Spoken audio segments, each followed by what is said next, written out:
Lakh lakh competitor ছিল, তার মধ্যে অনেক টেন্টেড টিচার আছে, তাদের সঙ্গে কম্পিটিশন করে কিন্তু আমরা চাকরিটা আমাদের যোগ্যতা এবং হকের চাকরি যে আদায় করে নিয়েছি, এটা কিন্তু মুখের কথা নয়, এটা পুরো গর্বের বিষয়।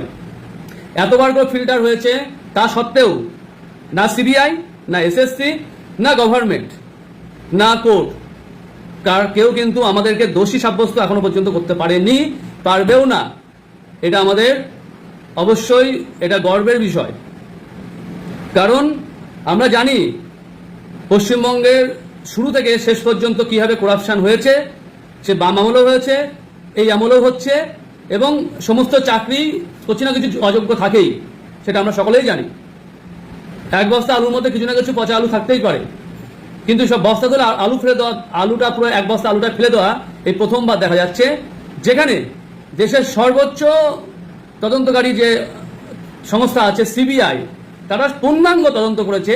কেবলমাত্র যারা চাকরি পেয়েছে তারা নয়, টোটাল পরীক্ষার্থী কিভাবে পরীক্ষা দিয়েছে, কাকে টাকা দিয়েছে, ইন্টারভিউতে কত টাকা দিয়ে কিভাবে ম্যানিপুলেশন হয়েছে না হয়েছে, খুঁটিনাটি পুঙ্খানুপুঙ্খ সব বিষয় তারা রিপোর্ট আকারে দিয়েছে। এবং আমরা এটাও জানি সিএফএসএল রিপোর্টটা এখনো পেন্ডিং আছে। তা সত্ত্বেও এত তড়িঘড়ি কেন আমরা বুঝতে পারলাম না। আমাদের মহামান্য সিজিআই তার এত ব্যস্ততা কোথায় ছিল সেটাও বুঝতে পারলাম না। সবকিছু বিচার বিবেচনা না করে বলি করে দেওয়া হলো।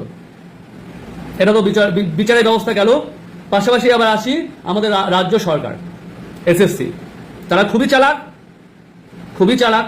তারা চুরি করেছে, তারা জানে, শাক দিয়ে তারা মাছ ঢাকার চেষ্টা করছে, তারা চুরিটা ঢাকার চেষ্টা করে এসছে, হাইকোর্টে, সুপ্রিম কোর্টে, সব জায়গায় করে এসছে। তাদের এত অপদার্থতা, তারা এখনো পর্যন্ত ঠিকভাবে যোগ্য কারা কারা ভ্যালিডিটি প্যানেলের মধ্যে আছে তারা এখনো ঠিকভাবে বার করতে পারেনি।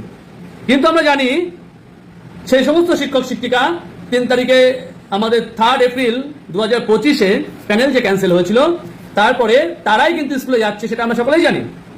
কিছু কিছু জায়গায় আমরা খবর পেয়েছিলাম অযোগ্য যে সমস্ত শিক্ষক শিক্ষিকা তারা নাকি যাচ্ছিল, টেন্টেড, তারা নাকি যাচ্ছিল। এবং সেটা খবর পাওয়ার পরে আমরা ইনিশিয়েটিভ নিই এবং সেখানে বিশৃঙ্খল একটা পরিবেশ হয় এবং সেখানে কিন্তু তাদেরকে যাওয়া বন্ধ করে দেওয়া হয়েছে। এখন আর কেউ যাচ্ছে না। সেই জায়গাটা, সেই স্কুলে নিশ্চয়ই HOI বা সরকারের নিশ্চয়ই পারমিশন ছিল তাদেরকে ঢোকার। সেই জায়গাটা কোনোভাবেই আমরা এন্টারটেন করিনি।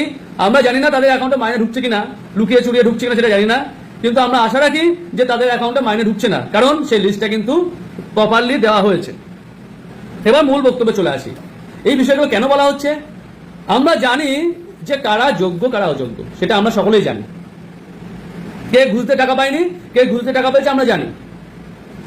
কে হাত পেটে ঘুষটা নিয়েছে, কে কিভাবে চাকরি দিয়েছে সেটা আমরা জানি। এত বড় সরকার তারা জানে না, এসএসসি জানে না, কারণ চেয়ারম্যান নতুন। এই সমস্ত গল্প দিলে হবে? আমাদের এখন জীবন মরণের বিষয় চলছে, আমাদের নাকি এখন চাকরির পরীক্ষা দিতে হবে, আমাদের আবার যোগ্যতার পরীক্ষা দিতে হবে। এটা মহামান্য সুপ্রিম কোর্টের ভার্ডিক্ট। আমরা সেটাকে মন্দির ভাবি, সঠিক বিচারে আসায় সেখানে যাই আমরা। কিন্তু র্যাঙ্ক জাম্প সিজিআই উনি ভার্ডিক্টটা লিখেছেন, উনি বেশি গভীরে যাচ্ছেন না, কিন্তু যারা বৈধভাবে চাকরি পেয়েছে তাদেরকে এক কোপেই মার্ডার করে দিচ্ছে। এটা হচ্ছে ভারতের বিচার ব্যবস্থা। ভাবুন, আপনাদের ভাবতে হবে। শুধু শিক্ষক শিক্ষিকা নয়, সুশীল সমাজ, ছাত্র ছাত্রী, সবাইকেই ভাবতে হবে। কারণ এই দুর্দিনটা শুধুমাত্র 2016 সালের মধ্যে থেমে থাকবে না। এই বিপর্যয়টা কিন্তু সকলের মধ্যেই ঘুরে আসবে। দেখবেন এরপর প্রাইমারি প্যানেল আছে, তারপরে কোন আমলে কোনটা টান পড়বে বুঝতে পারছেন না। অনেকে ভাবছেন অনেকদিন হয়ে গেছে, সেফ সাইড চলে গেছেন, কোথা থেকে যে মরার উপরে খাড়া ঘা পড়বে কেউ বুঝতে পারবেন না।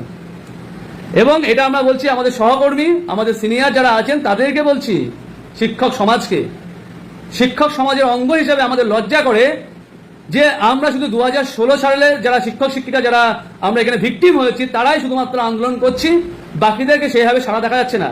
স্টাফ রুমের চিত্রটাও রকম, বেশিরভাগ স্কুলে, খুব কম স্কুলে আছে সেটা খুব ভালো। তারা বেশিরভাগই ঘুষতে চাকরি পেয়েছিল? এই কোশ্চেনে থাকবে না? কোশ্চেনে থাকবে। কারণ আমার কিছু হয়নি বলে আমি হাততালি দেবো, আনন্দ পাবো, সেটা কখনোই হয় না। যেটা হওয়া উচিত সবাই মিলে, এখানে শিক্ষক সমাজের বিষয়, সমাজের মেরুদণ্ড গড়ার কারিগর হচ্ছে শিক্ষক, সেই শিক্ষককে কলঙ্কিত করে দিচ্ছে। তাদের যোগ্যতা নিয়ে কোশ্চেন আসছে, যেখানে অন্যায় আমরা করিনি, অন্যায় করেছে সরকার, তার সাজা পাচ্ছি আমরা। এখানে অনেক বড় বড় বিচারপতি আছে, তারাও জানে তাদের আর্গুমেন্ট অনেক ভুল, কিন্তু ভুলের ওপর দাঁড় করিয়ে তারা একটা ভুল বিচার বার করে আনলো। এটা অন্যান্য সাধারণ পরীক্ষার মতো বিষয় নয়, এটা মাধ্যমিক উচ্চ মাধ্যমিক পরীক্ষা নয়। ভারিকটা লেখা আছে এটা পরীক্ষা, সেটা মাধ্যমিক পরীক্ষার একটা উল্লেখ করা ছিল। সেই পরীক্ষা ক্যান্সেল হলে ছাত্ররা আবার পরীক্ষা দিলে কিছু এসে যায় না। এখানে এই পরীক্ষায় সবাই নিয়োগ পেয়ে গেছে এবং চাকরি চলছে, সসম্মানে চাকরি করছে, এবং তাদের বিরুদ্ধে কোনো দুর্নীতি প্রমাণ হয়নি, কেউ প্রমাণ করতে পারেনি এতদিন ধরে ইনভেস্টিগেট করে। তা সত্ত্বেও কিন্তু প্রমাণ না হওয়া সত্ত্বেও তারা সাজা পাচ্ছে। কেন? সিস্টেমেটিক ফ্রডের রেকটিফিকেশন অনেক জায়গা আছে, পরীক্ষা কখনো সেটা নয়। আমরা বারংবার তুলে ধরেছি বিভিন্ন সমস্যার কথা। অনেক ম্যাডাম আছেন তারা প্রেগনেন্ট, সেই সময় পরীক্ষা বসতে পারবেন না, অনেকের শারীরিক অবস্থা ভালো নয়, অনেকে পরীক্ষা বসতে গিয়ে তাদের নার্ভাস সিস্টেম ব্রেকডাউন হয়ে যাবে। আজ থেকে 10 বছর আগে যখন আমরা পরীক্ষা দিয়েছি, তখন যদি পরীক্ষা চাকরিটা না পেতাম, তাহলে অল্টারনেটিভ কিছু না কিছু ব্যবস্থা হতো।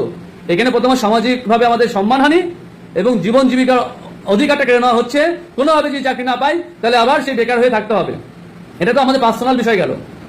আর একটা বিষয়, ছাত্রছাত্রী সমাজের কথা ভাবি। যারা আমাদের হাত থেকেই অনেক ছাত্রছাত্রী এখন ভালো জায়গায় প্রতিষ্ঠিত আছে, ডাক্তার ইঞ্জিনিয়ার হয়ে গেছে, ভালো ভালো জায়গায় চলে গেছে, তারাও যখন দেখবে তার স্যার আবার মানে অযোগ্য হয়ে যাচ্ছে সরকারের ভুলে, কোর্টের ভুলে, সেটা কি লজ্জা লাঞ্ছনা বিষয় নয়? সবাই শুভবুদ্ধি সম্পন্ন শিক্ষিত সমাজের কাছে লজ্জার বিষয়, সরকার তো অবশ্যই, আমি সেটা বিশ্বাস রাখি।